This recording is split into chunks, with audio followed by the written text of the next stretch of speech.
Okay, so have you ever heard a story about someone whose life changes like that? Out of the blue, like completely reshaped? Yeah, like what do you have in mind? Well, we're going to look at a guy, Zacchaeus. Okay. And he was this wealthy chief tax collector Oh, wow. in Jericho, Okay, so first century. right, first century. Yeah. And back then, that job, you were swimming in cash. Yeah. But not exactly the most popular guy in town, right? No.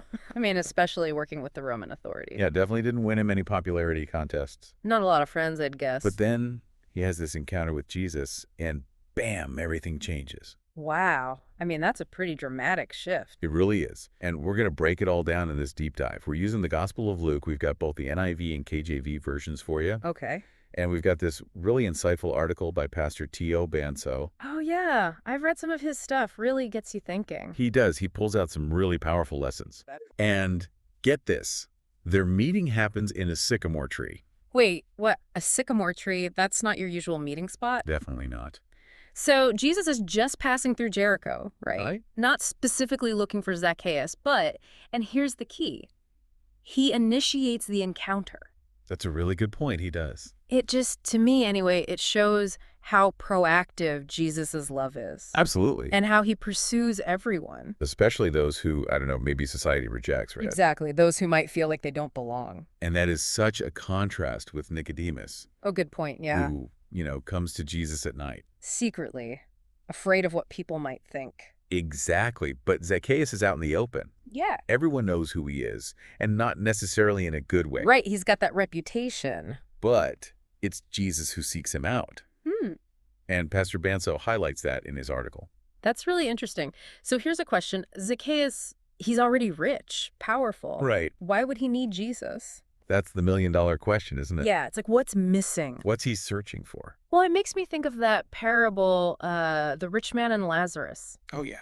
Jesus is making this point, right? Money, power, that doesn't equal, spiritual peace. Right. It doesn't buy you happiness. Zacchaeus, even with all his wealth, he must have felt that. Yeah. Like something was missing. That there was a void. A need only, well, a connection with God could fill. Okay, so picture this. Zacchaeus, he's short, can't see over the crowd. Oh, I've been there. So what does he do? He climbs a sycamore tree. No way. A grown man, and a rich one at that, climbing a tree. Just to get a glimpse of Jesus. It's amazing, right? It's a little funny when you think about it. It is, kind of. But it raises this question. About what? Obstacles.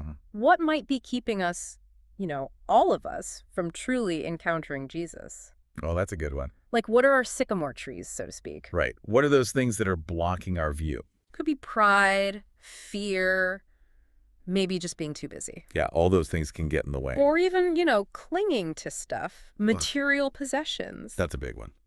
Pastor Banso, he gives some great examples in his article. Like, you remember the paralytic? Yeah, his friends lower him through a roof to get to Jesus. That's determination. But then you have the rich young ruler. Who can't let go of his wealth. Yeah. Two very different responses to obstacles. Yeah. Makes you think, doesn't it? It does. It makes you think about your own life and choices. For sure. It's easy to get caught up in the dramatic parts of the story. Yeah. The whole, Zacchaeus climbing a tree, the crowd judging him. Right.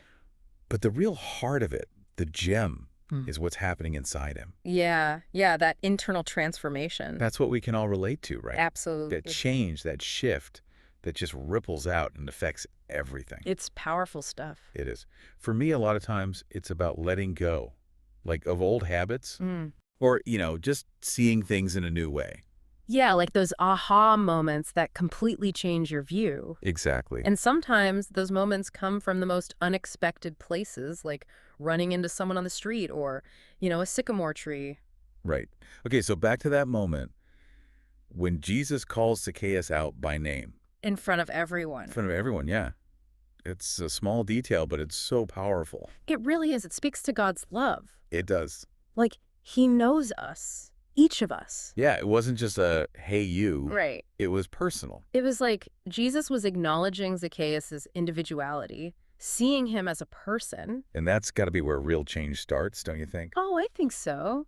When we feel seen, when we feel truly loved for who we are, flaws and all. Flaws and all, exactly. It's funny, we think we have to get it all together before we can come to God. Right, we have to be perfect. But it's actually His love that empowers us to change. It's like that saying, we are loved, therefore we change. Exactly that. And Zacchaeus, he's a perfect example. He didn't have to prove anything to Jesus. Yeah. He was just loved, accepted, and invited in. Which brings us to that line, today salvation has come to this house. Yeah, that's a big one.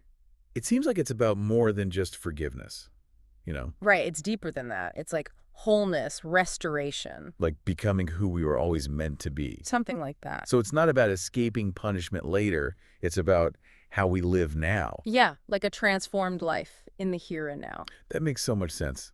And you see that with Zacchaeus, right? How he reacts. Yeah. He doesn't hesitate.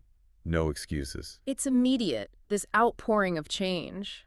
And it reminds me of something Pastor Banso wrote about being born again. Oh, yeah, good point. It's not just about religion, is it? No, it's a choice, a decision to embrace Jesus. So like a spiritual rebirth. Yeah, think of it like, I don't know. Okay, imagine you're born into a family that owns a bakery. You grow up around it, but you don't really know how to bake until you get in there and do it yourself. That's a great analogy. Experience changes you. So with Zacchaeus giving up his money, making things right, Right. that was just like a natural outcome, not forced. It was, yeah, like a flower blooming. It just happened because the conditions were right. I love that, the flower bloom. And you see that when change is real, it touches everything. Your relationships, work, how you handle money. It's all connected.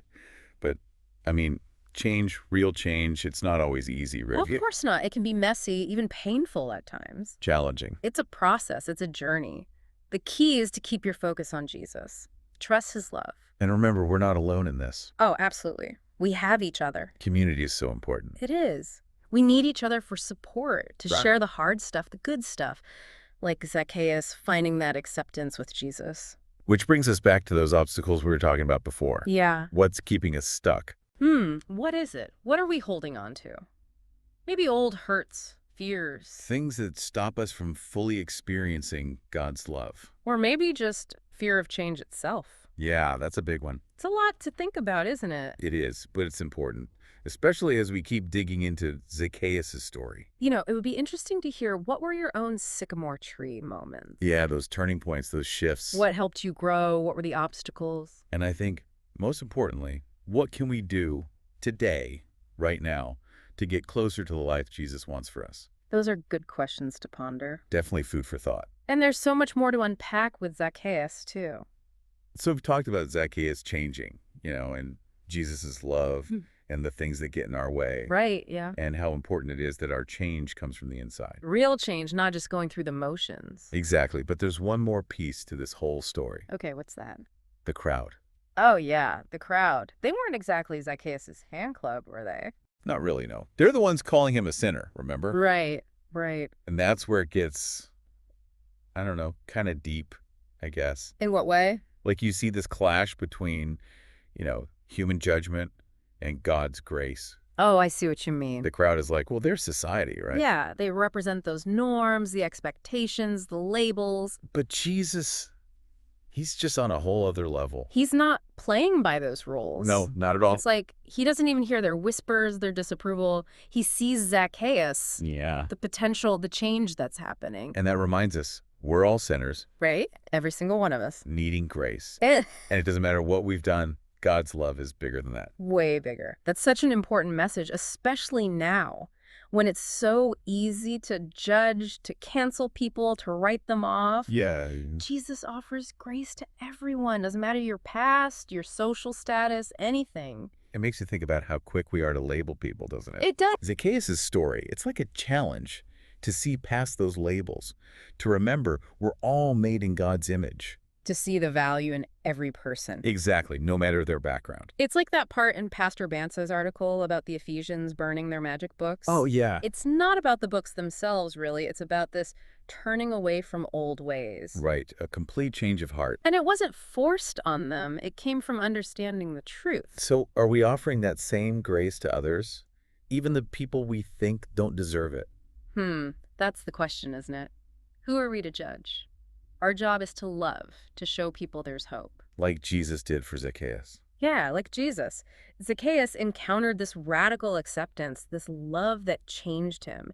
And it wasn't because someone made him do it, It was because he experienced something. something powerful enough to change his whole perspective. And that same transformation, it's there for all of us. It is. Doesn't matter where you are in your faith, what you've done, Jesus is waiting. He's calling us by name, like he did Zacchaeus. Saying, come down from your sycamore tree, whatever that might be for you. Come experience the life I have for you.